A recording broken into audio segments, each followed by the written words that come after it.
Tottenham's doing. Can you please call the show 888-477-9499? Oh my God. And the thing is, it's nothing about the sport. I find the sport compelling. I don't know what it is. I just, I've got my attention is already kind of soaked up by the other big four. Yeah, and I will say I did watch some of the games, and I'm not a soccer person. No. But I'm wearing my black today and mourning for the U.S. team. But 888-477-9499. Email studio2@whyy.org. We'd love to hear your takes on what the World Cup has meant to you and to the city and to America. How are the Tottenham Hotspurs doing? Just please, someone tell me. Somebody's going to email you. Someone tell me what's going on. All right, we have our trio of local news stories, and the story we're kicking it off is one we mentioned yesterday. Yeah. Some good news. The PICO workers' strike has ended, and it only took 3 days. Looks like PICO reached a deal with the IBEW Local 614, ending the first ever strike in the utility's 145-year history. The union leaders are celebrating the tentative agreement, which includes pensions and retirement benefits for newly hired workers, as well as increased pay. The 1,600 member unit includes linemen, gas techs, facilities workers, and call center workers as well. I have to mention there was a major sticking point. The linemen and gas techs, those are jobs filled mostly by men, and they were able to secure higher raises over the course of the 5-year deal than for the customer service workers, which are mostly female. And the union said they fought hard for across the board equal raises, but they weren't unable to accomplish that. But they still say this is a major victory. PICO also celebrated the deal, saying it shows their commitment to recognizing contributions of the workforce. The next step, of course, is for union members to ratify the agreement, and the workers will be back on the job tomorrow. And it couldn't happen sooner, Avi, because we had those torrential rains over the past few days. Yeah, a lot of weather. Heat. And so people want the power on because the AC got to keep pumping. Absolutely. And look, another tension point in these negotiations was whether newer employees would have pensions or 401ks, or exactly how their retirement plans would play out. And that's something that just reflects a larger tension in American society. The older generation having these pensions, younger folks being reliant on the 401ks, and that was playing out as well in this strike. So it was interesting to see. Yeah, but the older workers stood up for the young workers to make sure that they would be okay into the future. So. Just like a mirror to society. Yeah, it is. It is. Story number 2, Cherry, it's time for some TikTok. Uh-oh. Not the sound a clock makes. Okay. Not a social media platform. Okay. It's time for some talk about ticks. Mm-hmm. TikTok. Recent story in the Pennsylvania Capital Star says tick bites are surging across the country and here in the Commonwealth. Ooh. Tick bites in April reached levels not seen since 2017, according to the CDC. Warm temperatures may be part of that trend. We're also seeing tick season expanded because of rising global temperatures. Yeah. According to a service called MyWild, Pennsylvania is one of 11 high-risk states for tick activity in our region. Bucks, Montgomery, and Chester counties are all high-risk zones. As you probably know, the most common human disease caused by tick bites is Lyme disease, but there's also this illness called alpha-gal syndrome, which is on the rise, and it triggers an intense allergic reaction to red meat. So that's got a lot of folks worried as well. Big picture, right? Take precautions, do tick checks, and if you find a tick, remove it with tweezers. Yeah, there are a lot of myths out there about what you should how to get rid of them. And all that. That's not true. So prevention goes a long way. Bug spray, wearing long sleeves and pants and hats in wooded areas helps a lot. And I can't stress tick checks because I had a tick as a kid. But my mom, she used to always do tick checks, especially. Wow. And I never noticed it. It was on the back of my leg. And that little bugger had like burrowed. And she was like, what? Let me check y'all, And then pulled that sucker out with tweezers, and of course nothing happened. I'm fine, but still it was really, really scary. And they look, and it was all like, it gets all plump and everything, but I'll never forget it. And now I check if I go out, especially if you do picnics and stuff, even in high grass, I check. If you're under trees, check. It's a good reminder. So yeah, it's just a reminder because Lyme disease can be really, really serious if it's not caught early. It really freaks me out, to be honest. And I wish I was remembering more often to do the tick checks. But maybe today will be a reminder for me as well. Yep. And we have a third story. Go ahead. The golden age of my favorite meal, brunch, is upon us here in Philadelphia. It is seeing a major renaissance thanks to innovative Philadelphia chefs. I got to shout out Kiki Aranita for this amazing story in Philadelphia Inquirer about how a gaggle of local chefs known for breaking ground when it comes to dinner have turned their attention on brunch. And they're killing it. They're killing it. They're killing it. They're killing right it. Here in the city. And for years, according to the Inky, restaurants dreaded having to create something for the not quite breakfast, not quite lunch meal, because people get confused about what belongs on there. It can get expensive. But now they're viewing it as an opportunity. And you should check out the article because they list a bunch of cool places like Menong and Fairmount, Little Water and Rittenhouse.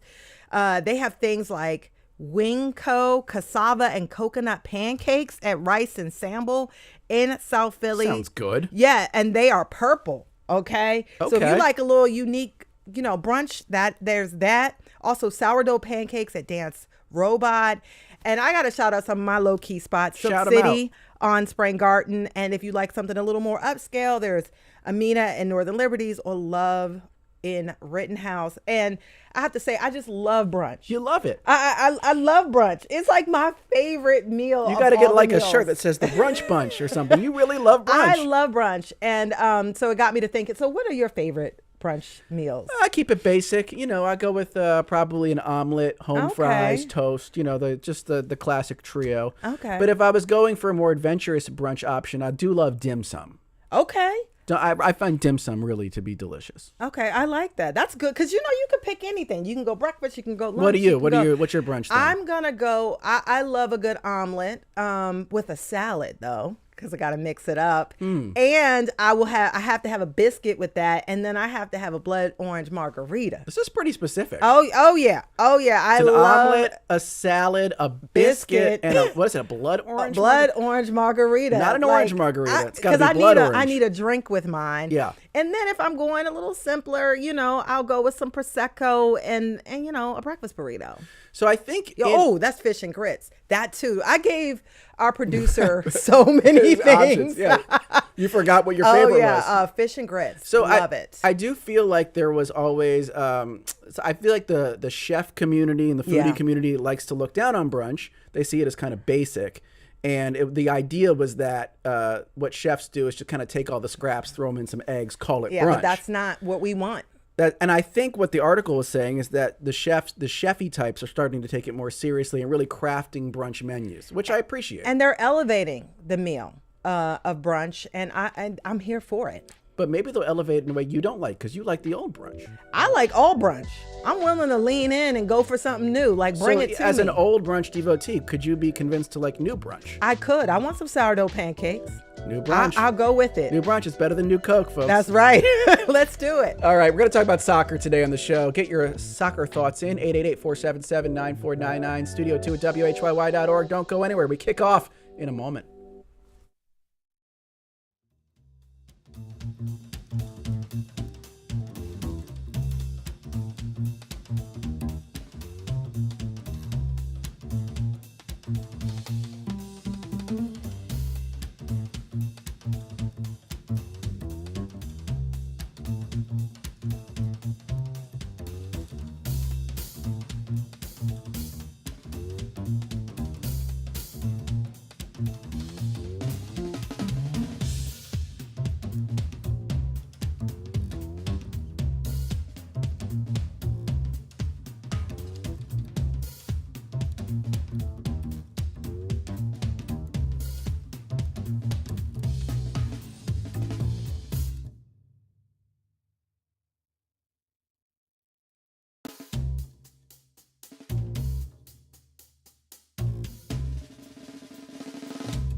Welcome back to Studio 2 here on WHYY. I'm Cherry Gregg. I'm Avi Wolfman-Arent. Last night, the USA men's national soccer team suffered a brutal defeat at the hands of Belgium, dashing hopes of a World Cup crown. Here's what former American soccer star Alexi Lalas had to say after the game on Fox Sports. I think that this team did win hearts and minds. I think this team did bring people into the tent, and they should be incredibly proud for that. But also, there's a part of me that says the time for moral victories is over, and so we've left something on the table here. But commentator Thierry Henry, the French soccer legend, added some encouraging words. I just wanted to add something. People out there, yes, there is a disappointment on the result, but let's not stop pushing this sport in this country. Yeah, to Henri's point, the last time we hosted the FIFA World Cup in 1994, soccer was just a twinkle in the eye of most Americans. But according to a recent survey, 1 in 10 Americans now say it is their favorite sport. The World Cup has brought joy all over the country, especially in host cities like Philly. So today on the show, what has hosting this international jubilee meant for Americans? Is the USA finally joining the rest of the world and becoming a soccer country?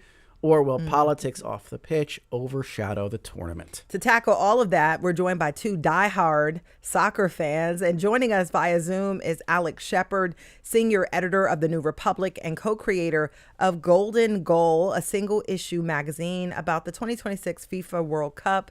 Alex, welcome to Studio 2. It's great to be with you. And with us in studio, we have Jose Nunez, a soccer journalist who covers the Philadelphia Union and has covered 5 of the 6 World Cup matches right here in Philadelphia for Major League Soccer's website. Jose, thanks for joining us. Of course, this is a pleasure. Yeah, and for our newcomer, long time, or just soccer, first timers, we'd love to hear from you, our listeners. What has the 2026 World Cup meant to you? Do you think this is a watershed moment for the sport? You can give us a call and participate, 888-477-9499. The email is studio2@whyy.org. And for our Facebook and YouTube streamers, keep those comments coming in the live chat. Okay, so as we start this conversation, I want to bring in a caller. This is Thomas from Allentown. But before Thomas starts talking, I think based on what he's going to say, we have to explain that there was a controversy before last night's match, which is that one of the U.S.'s star players was supposed to be suspended for the match because of a prior red card infraction. Then FIFA suspended his red card, allowing him to play in that game.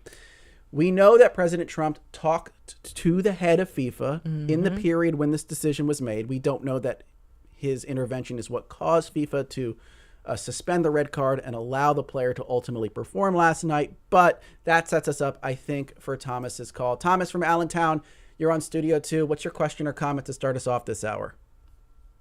I'm infuriated. You're infuriated? Why? I am infuriated because we got destroyed by a team that we gave all the motivation in the world to destroy us. And they came in and just made us look like we didn't even belong on the stage. And it was all because the first winner of the FIFA Peace Prize decided he needed to make this event about himself, which it bugged. My first World Cup was '94, and we watched on Telemundo because it was barely on television. So I've been following for quite a while, and yeah, I would say that our lovely commander in chief contributed to us getting destroyed, which drives me insane. Well, look, a lot of folks, I think, sympathize with your position, Thomas. Thank you so much for grieving that. over there. So that's actually a great jumping off point for this whole conversation, right? Because what happened over the last 48 to 72 hours is the final taste in the mouth for a lot of American soccer fans. This intervention by Trump, this shadow of corruption, and then this terrible defeat. And yet you juxtapose that with a tournament where a lot of people felt a lot of joy for the many weeks leading up to that. So after this moment, and I'll start with you, Alex Shepard, is the arrow still pointing up for American soccer and American soccer fandom in this country? Is it flat? Is it pointing down? The overall trend and trajectory as we sit here in the shadow of this defeat.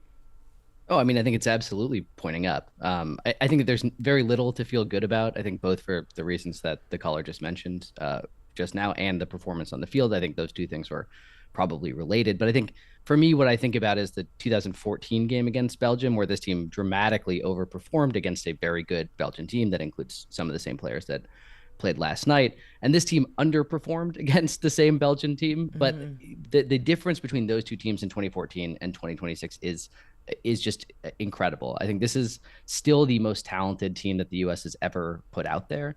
It still is maybe a golden generation, but I think the larger picture that we're seeing here is that soccer has arrived in this country, right? That's the big difference between 94 and today. And that's what we're seeing around here. And, does that mean that we are going to compete for the World Cup immediately? Probably not, but we're a sort of Netherlands or Belgium level country right now. And that's something I think to be really proud of. Yeah. Do you agree, Jose? Do you feel like overall, in terms of fan interest, in terms of the quality of the players America produces, the arrow is still pointing up, even despite this setback last night? I would wholeheartedly agree. I think as you think about this digital age where information travels so fast and moves so quickly, and you can reach places that you couldn't before in 1994. I think of the story of the Scots in Boston, right? In 1994, that might have been maybe a newspaper article here. The entire world. The Scottish fans invading Boston when the Scottish team was playing there during the World Cup. Correct. So you kind of see these scenes just continuing to proliferate and be shared by everybody. Never mind hearing about the developments here in terms of MLS and how it has been growing over the years, seeing more and more MLS players take the leap to go abroad. And sure, the current team has a lot of those players that have made the leap over to Europe to get that valuable experience. I think that you look no further than even here in Philadelphia with the Kevin Sullivans of the world, a teenager who has a pre-contract with Manchester City, a behemoth of a team out in England when he turns 18. So you kind of see that these footsteps are laid out. They just need to continue to follow them and trust the process, again, in a very Philadelphia way.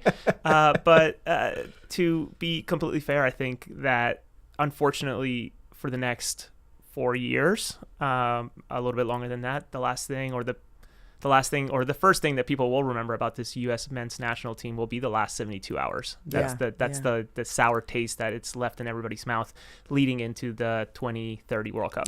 Yeah, I got to read a comment. Aaron says on Facebook, it's the Trump curse. Everything that the man touches loses. Nick's only loss of the finals was him. He got involved with the U.S. soccer and they lost. He even said Chiefs were going to win Super Bowl in 24 and Eagles blew them out. So that's Aaron's take about the Trump curse. And I wanted to sort of ask both of you. I mean, the U.S. is used to winning in every sport that we take seriously, right? We're used to dominating across the world. Look at us at the Olympics. We win a lot of gold medals, and we like to dunk on people, and that's just the personality of American sports fans and athletes. And so I wanted each of you to get your take. I mean, when Americans look at soccer, and especially men's soccer, because women are a little bit different. They've been dominating for quite some time. But, for men's soccer, we don't always win. We don't dominate there. And so your take on how American fans who are used to seeing Americans be dominant in everything that we take on, how they're supposed to take this loss, especially the ones who are for the first time paying attention.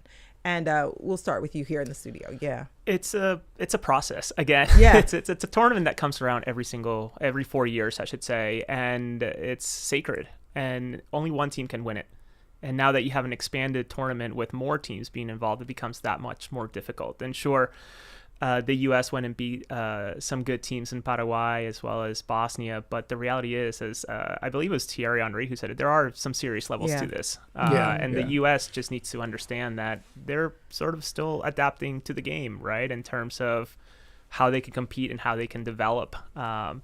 Look no further than even a local radio station here that continues to have the argument that, if NFL players and NBA players had actually chosen to play soccer, it would be a completely different sport and the U.S. would be dominating. But the reality is that the best player in the world that happens to play in the United States is no more than 5'7", maybe 130 pounds wet, and has a pretty bad posture when sitting down. That I don't know that athleticism gets him that. I think it's obviously between the shoulders and certainly being at the sport from the get-go and being willing to understand that this is a process. Yeah, and Alex, I'd love to get your take on that because as I think for a lot of fans who are first tuning in to the different levels that exist, you see Messi playing, maybe you had heard about him, but you hadn't seen him do like wizardry on the field. And you're like, oh my gosh. And then you see, the American team and you're like, oh wow, we need to do better. So why do you think it's sort of taken us so long to sort of build the type of team? Like, because you both said that this is one of the best men's team that America has had. So why is it taking so long? Yeah, I mean, well, as we've been talking, Messi just missed a penalty against Egypt, right? This is hard, right? Yeah, it's hard to win. Breaking news, man. I didn't know that. Yeah. He has it right there. I was like, I keep glancing down, But, it's hard to do. I think that there was an arrogance to the U.S. soccer project when it started after 94. In 1998, they started this thing called Project 2010, right? And the idea was we're going to win a World Cup by 2010. It's this idea that this is the richest country in the world. We have the best athletes, right? We just have to marshal resources. And, it's difficult to do. I think one of the things, I had a friend who texted me about Belgium. They said, it's a country the size of Ohio. And I said, well, yeah, but if you're a good soccer player in Belgium, it's so dense that you will never fall through the cracks, right? And I think what we've seen here is this country has slowly figured out how to bring more and more people who are talented into places where they can develop properly. And I think while this has been happening, which is something that I think nobody foresaw back in 1994, the rest of the world has gotten better too, right? Partly that's because of what we're seeing now with this kind of diaspora World Cup, with teams doing a better job, as the U.S. has too, of finding players that technically qualify who may not live in these nations. But I think that this team is actually really quite good. It didn't look like that against Belgium, but I think this is a team that has put together a lot of the right pieces and that they didn't have before. One of the things I think about this tournament that really stands out to me are, yes, some of these teams are smaller, but Paraguay, right? They finished ahead of Colombia in qualifying. The U.S. Beat their socks off, frankly, and we have not seen the U.S. play like that in a tournament before. The U.S. has always been stodgy. They've been technically deficient, and I think for the first time we're seeing a team that plays the way that you want to see a soccer team play. Mm-hmm. So there has been the aesthetics have changed, and for folks like us that are casuals, we don't quite catch that. We'd love to hear from you this hour, by the way. Our number is 888-477-9499. Our email is studio2@whyy.org. YouTube, Facebook, comment in the live chat. What has the 2026 World Cup meant to you? Do you think this is a watershed moment for the sport in America? Let me read in some of the comments we've gotten so far. Harold on YouTube says, this World Cup made me a fan. I love it. All right. Jane says, I'm bummed that Trump's interference changed the mojo for Team USA, but delighted that Philly and the U.S. and North American cities seem to have beautifully hosted the matches and international visitors. Mary from Berwyn says, how about acknowledging that women's soccer success has led to a surge in interest here in America? Let's talk about the fan side of it. We've talked about the quality of the players on the pitch, but I think when you compare this moment right now to when the U.S. was eliminated from the 1994 tournament, Jose, how has fan interest and engagement in the sport writ large, not just the World Cup, changed from that moment to now? What are the tangible differences that you see? I don't think you have to look much further than a random Thursday game, a World Cup game hosted at Philadelphia Stadium. That two nations, nothing to do with the United States outside of maybe having pockets of populations in New Jersey, New York, selling out on a Thursday at 4 p.m. 68,000 people that were there cheering, whether they were... And what explains that? So, we saw these Ivory Coast versus Curacao, Croatia versus Ghana. I mean, that's not just the diaspora population of those countries filling the stadium. This is just people who are interested in soccer who happen to be local or close enough to Philadelphia, paying a lot of money. And I mean a lot of money to watch those games. What explains that to you? I think there's a sense of FOMO, right? Seeing the images and seeing the celebrations that people want to get in on. But the reality is that the world in soccer is so different from 1994 when the league was first getting started here in the U.S., never mind now having more access to games at any time than before. I know I can tune in at 6 o'clock in the morning, maybe even earlier, watch a free Japanese league game through my iPad, and then wait for the Premier League to start around 8, 9 in the morning, and continue to cycle through German, Austrian. It's all right there at your fingertips. It's all right there at your fingertips. So the access to the sport's so much easier now than it was back then. Never mind, especially here in Philadelphia, having a team to support. I know you had mentioned that, World Cup comes, you're a fan, World Cup goes, you kind of lose track. Yeah. Well, there's a team that's 34 minutes away from you. That's true. That's true. And in 94, right? That wasn't the case in Philadelphia. There was no Philadelphia Union. Correct. So now there's a team here in your own backyard that people can get behind, especially those that felt that sense of FOMO, maybe went to watch a star or two during some of these games and now realized, you know what, this isn't so bad. Yeah. But I do want to word of caution. There are levels to this. Yes. Right? A Philadelphia Again. Union game is not what you're going to see in terms of talent when you go watch a World Cup game. But nonetheless, it's a sport. Alex, your thoughts on maybe if you agree with Jose or other reasons you feel like the popularity of the sport as a spectator sport has grown since 1994. And we should be like in 1994, this sport was very, very popular all over the world. They didn't need digital media to convince them that this sport was worth watching. But I guess in this country, perhaps that convincing needed to be done. Your thoughts on the fan interest then and now? Yeah, I was actually at that Ivory Coast Curacao game in Philadelphia. I drove down from New York, and it was an amazing experience because I think it reflected that sense that there are just people who were there just to be there, right? That was one of the more affordable games, still quite expensive to go to. But the conversations that I was having from families that had driven in from North Carolina or from Ohio, from New York, it was all about this sense of excitement about just participating in it. And I think that that's part of what we're seeing here too. Jose mentioned the Scottish fans in Boston. It's one of the great stories. You saw the sort of Kansas University fans like embrace Algeria. But I think one of the things that fans get here is that being a fan of the sport is really exciting. The joke about soccer back in 1994, right, is that people just pass the ball slowly around and there's an announcer in Spanish and he's screaming the whole time, right, with excitement. But people, I think, are realizing that, one, the sport itself is extremely exciting, right? The goals are very rare, and when they come, they're amazing. But two, I think it offers a tangible sense of kind of community that's actually quite rare in U.S. sports. I mean, I'm a Knicks fan, right? I've been a Knicks fan my whole life. I love the Knicks. Knicks in 5, baby. But sorry. But don't make us go Jose the rest of the hour now, Alex. Yeah. Don't push it. I had to do it. I was like, New York City, baby. But I think one of the things is what we saw here when we won the title was amazing, but it was very rare, right? And I think with soccer, there's this just kind of general sense of community, right? The Scottish team did not play well in this tournament, but their fans sort of came out. And I think people, when they encounter soccer fandom like that, they say, you know what, I want to be a part of that. And I think that that's what we're seeing here, And, the sport, I think, does not really need to grow that much more. I mean, I think it is, as I said earlier, it's fully arrived. But I think what we're seeing here, too, is that there are so many people that are recognizing now that there's something that there's left to explore. And as Jose mentioned, it's very easy to do. Jose, you wanted to add something there? What I want to add to it, and thank you so much for sharing and using the word fandom. I think what this tournament has done for a lot of people, not just here locally, but across the country, and maybe specifically across this country, is I think rewiring their brain to realize that there's more to going to a sport and being a customer. Yeah. There's more to it. You can be a fan and support this team. You can go to baseball games. I always use this example. Game 62 out of 160 that the Philadelphia Phillies play, you usually see everybody sitting down with their arms crossed, just sort of taking it in, and that's okay.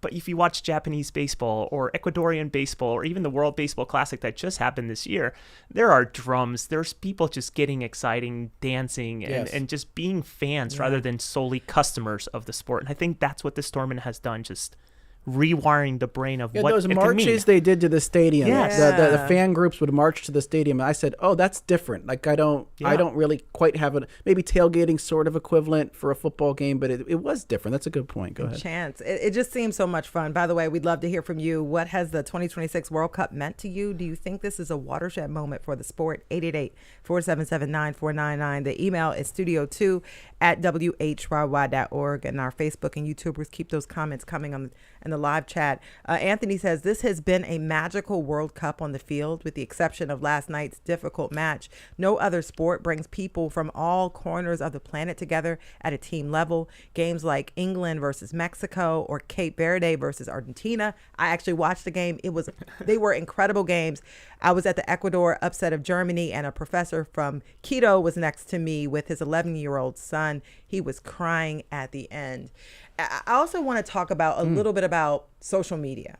And I want to throw this in there because for me, I'm a stories person. I'm not necessarily a sports person, but what makes me want to pay attention is when I hear the stories of like the Cape Verdean goalie who is 40 years old, finally getting at his first World Cup. And, one of his mom had to like jump through all these hoops to get his mom to come here. That made me want to watch that game. And so I wonder, like, that's a big difference between 1994 and today, Jose. And I'd love for you to just kind of give your take on how social media brought people who may not have necessarily been even paying attention, but then you see these amazing stories and all of a sudden you're like rooting for people that you don't even know just because their stories are so compelling. Well, it's infectious, right? You watch one game that you have no attachment to. I myself, I'm Bolivian. My team obviously is not making the World Cup very often, if at all, but I lean towards Brazil. And the reality is that I watch some of these games with the smaller nations, and I'm thinking to myself, how cool would it have been for Argentina to have lost to that team and see this spectacle that would come from that. And I think social media again allows these stories to, whether they're on the field talking about results or off the field thinking about the fan fest celebrations across Philadelphia, whether they're at Lemon Hill or at Top Tomato with the American Outlaws or different bars where there's a sporting sense, or can be something as small as the Bank of America bracelets, which have caught the attention of everybody and somehow been sort of a random route for people to start paying attention to the tournament because they want to go, and then they get caught up in it. Yeah, and I think about that,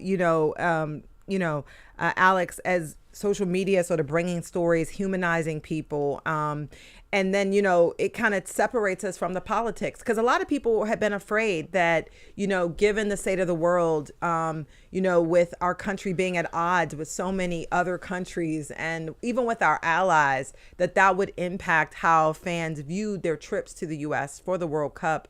Your thoughts on how just even the humanization of the different players and seeing people love Philadelphia and love other host countries sort of helped, I guess, dissipate some of that angst around the political part of it all. Yeah, I mean, I mostly write about politics, right? I report on politics. I edit political coverage for the New Republic. And that was one of my concerns as well. But I think one of the things that this tournament has shown us is that this sort of soccer always wins, or it usually does. I think it didn't really yesterday, but that was a rare instance, I think, of the sort of politics or the sort of scandals that often come along with the World Cup. And let's be very clear, like FIFA has a long history of scandals and corruption, has a long history of aligning itself with autocracies and authoritarian nations. But one of the reasons why we still love the World Cup is that it sort of transcends these things. And I think for particularly for Americans who are concerned about the current administration, to maybe put it lightly, I think this tournament has done something really remarkable, which is it's reminded people that, America is actually a friendly and welcoming place, and people like Americans. They like traveling around here. And, my experiences here in New York, driving around to Philadelphia, certainly was just this sense of kind of enchantment that people have, even though they'll also say, here's what I think about what do you think about the president? Here's what I think. But they want to talk about something else too. Yeah. And Look Bear on YouTube says the best description of this World Cup was meeting your cousins, aka the visiting fans for the first time, and finding out they're awesome. It's your parents, aka your governments, that don't get along. Oh, yeah. We'd love to hear your thoughts. 888-477-9499. More World Cup talk on the other side of this break on Studio 2.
And welcome back to Studio 2. I'm Cherry Gregg. I'm Avi Wolfman-Arent. Today we're tackling the lasting legacy of the FIFA World Cup with two great reporters and soccer fans, Jose Nunez, Philadelphia Union beat reporter and contributor to MLSsoccer.com, covering the World Cup matches here in Philadelphia, as well as Alex Shepard, senior editor of The New Republic and co-creator of Golden Goal, a single-issue magazine about the 2026 FIFA World Cup. Yeah, and friends, we'd love to hear from you. What has the 2026 World Cup meant to you? Do you think this is a watershed moment for the sport?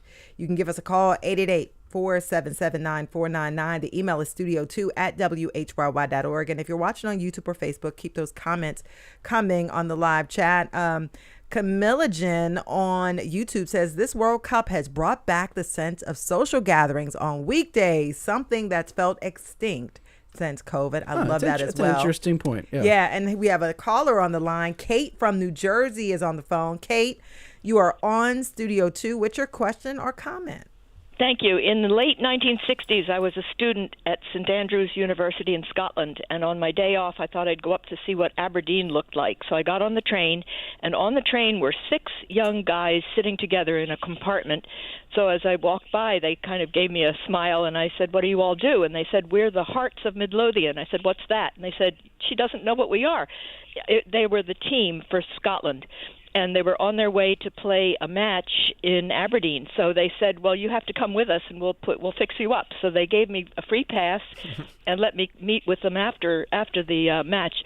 But I went for the only game I'd ever seen, soccer match, or they call it football.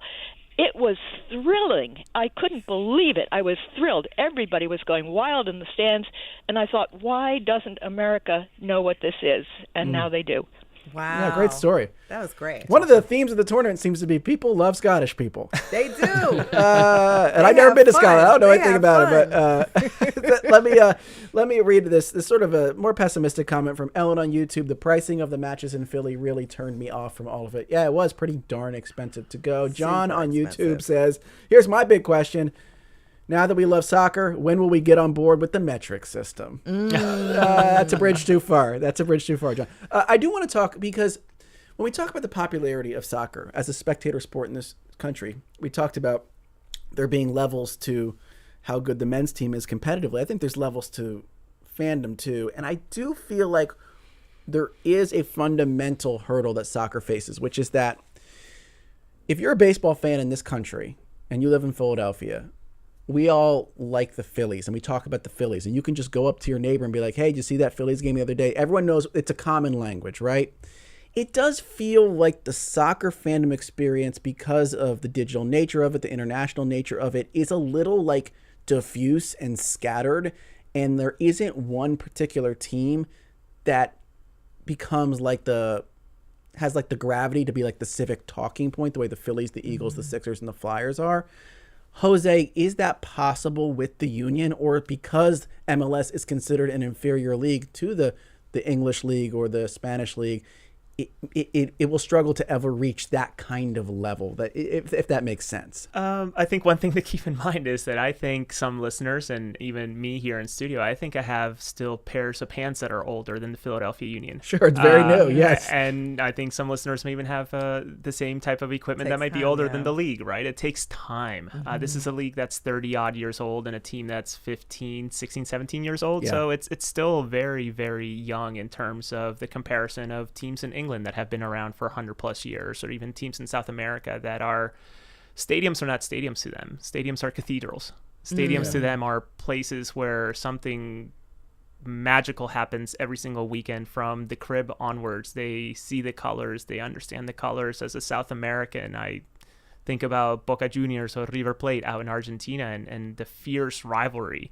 I think another thing to think about is just how spread this country really is compared to the density of other nations that have had these teams for hundreds of years, where I think about a trip to Ireland that I took with my wife, and just in walking around, we ran into 2 or 3 different soccer stadiums around Dublin. So that alone, I think, makes it difficult. But my hope is that, again, with the popularity of the sport and kids learning more and more about the sport at a younger and younger age, it will lead to more stories and more fans that will realize, oh, there's something 30 minutes away. But I think you talked about this history part, and I do think I could see it becoming more popular with time for sure.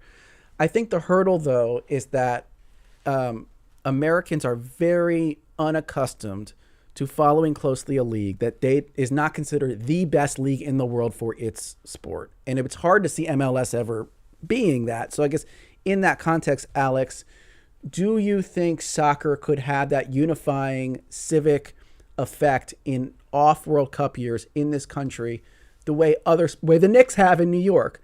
Could it ever get would it ever get there, or is it kind of like trapped in a strata below?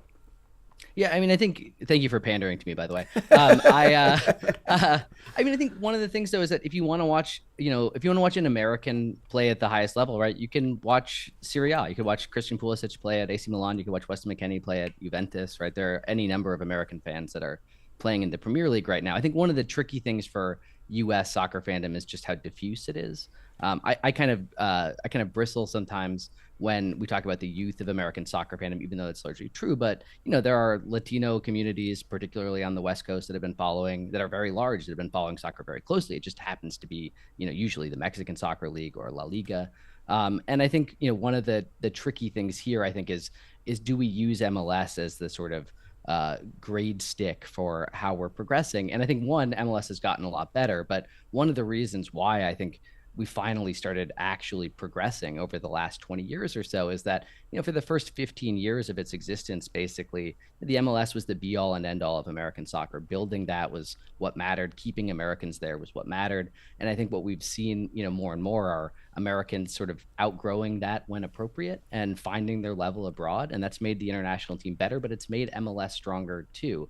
MLS now is better than it's been at any point in my life. That's partly thanks to international stars like Leo Messi. But, I think that, it's just trickier here because, baseball is our sport, right? But I think soccer is more popular than it is, generally. It's just that those fans now, if you're a fan of baseball, right, there are 30 teams for you to like. If you're a fan of soccer, there are the 20 and that's what makes it feel different, right? And it's just like becoming a civic language often requires there being a single focus for all the fans, right? And so soccer, and I believe it, soccer is as popular, maybe more popular than basketball, than baseball, and let's say not American football, but those two, it's just not all concentrated in the way it becomes concentrated during the World Cup, and that's what sweeps all of us casual folks into it. It's the fact that like everyone's talking about it and we're all watching together, and that's the thing that's hard to get in the off years, Jose. And I don't know if we can ever really get there, even if there's many more eyeballs on the sport than there are baseball and basketball and hockey. I still think of my college roommates who I could not get to go touch a soccer ball, but I could sure as heck get them to pick up a controller and play FIFA with me. Right? So the video game, yeah. Yeah, so I get them to play FIFA with me on a video game console and want to learn more, but still stay an arm's length away because they were more interested in what was going on at the time. I was at Shippensburg University, but what's going on with the Pittsburgh Pirates or the Washington Nationals, I think, and even the Eagles back home. So it's gonna take time, and as Alex mentioned, is MLS the measuring stick? I'm not sure, but it certainly has been progressing as it has exported more and more players abroad to go and earn their stripes. Yeah, Starmid on YouTube says NFL, best football in the world. NHL, best hockey players in the world playing it. NBA, best basketball players in the world playing it. MLB, best baseball players in the world playing it. MLS, not so much. That's their point. Josh says, I feel like there are too many professional sports in the U.S. where it makes it hard for soccer to gain more traction because we only have so much time. Football, basketball, baseball, hockey, the list goes on. Let's bring in another caller. Ramona from Doylestown is on the line. Ramona, you're on Studio 2. What's your question or comment? Hi. Yes, I'm. Our sons play soccer, and we followed soccer for a long time. In the World Cup, I've noticed and I've appreciated some teams that have been, I would say, very gentlemanly, and they play soccer. They don't lie on the ground and ride around with fake injuries, and that's what I've appreciated. Those teams that really play soccer. Thank you. Yeah, and I wonder what team she's talking about. I don't know. And by the way, one of our producers had this question, and I gotta ask this question because it kind of piggybacks on what that caller was talking about. She said England. She said England was bad. England's a bunch of. She mentioned England as a bad one. Okay, I don't know. This idea that when you see the game, if you're a new fan and you're watching it, and then people they don't even really get tapped, and they roll on around on the ground like there's in a very dramatic fashion. You both, nodding your heads a little bit like this is true. What is that to new fans as you're watching this? And you're like, is he hurt? He's not really hurt. Are they trying to get a foul? Like what's trying to get a red card? I don't even know, but explain that. It's gamesmanship. It's figuring out when to slow down the game, when to bring it to a halt. People trying to catch a breath. Figure out tactically, do we need to slow down momentum? To Ramona's point, I'm not sure if she has watched the NBA lately, especially the Knicks. They're very dramatic because they're very good at flopping. They are very dramatic. Jalen Brunson. But you kind of understand that a little bit more, because if you're a new fan, you're like, but you're right. The NBA, I watch a lot of women's basketball, and they're very dramatic, and then they get right back up and keep it's tactical. It's an unfortunate. It doesn't bother me, to be perfectly honest. Though, to be fair, the one player yesterday from Belgium that did go down right before the much dreaded and I think hated hydration break did end up tearing his ACL. So you have injuries that are actually injuries, yes. For the record. But I Alex is probably nodding behind me. It's tactical. Yeah. Oh, let me read this. Go ahead, Alex. Yeah. Oh, no, I think it is a leap for people. I just think every sport has these things. The other it's thing I would all say too is, it's a contact sport too. I think people are actually they don't appreciate how physical it is in some ways, because it doesn't seem physical because the guys are all my size basically. And, go ahead. Yeah. Oh, I do want to ask this because there are people who want to, what would be your advice? Follow your local team, because I know Avi, he tried to follow his a team. He only made it a week.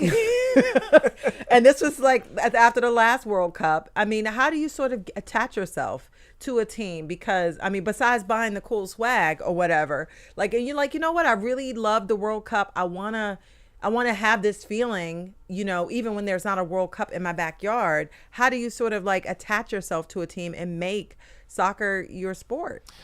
I would say it's frankly finding that community. Right. A lot of the great stuff happens between the lines, and winning, of course, speeds this up. But the reality is it's going to the top tomatoes of the world and watching a game with people, going to a different place to wake up early in the morning and watch a Premier League game with people that you maybe don't see on a weekly basis, but you see on the weekends at 9 a.m. over a pint of beer and just share stories about what was going on during your week. And even here with the Philadelphia Union, being part of the 18,000 strong that get up there every single weekend to watch this team, albeit bad this year, still get together to want to take it in and use it as their way to socialize. Yeah, let me sneak in another caller. This is Ross calling from the Schuylkill Expressway. Ross, I hope you're being safe, hands-free. Ross, you're on Studio 2. What's your question or comment?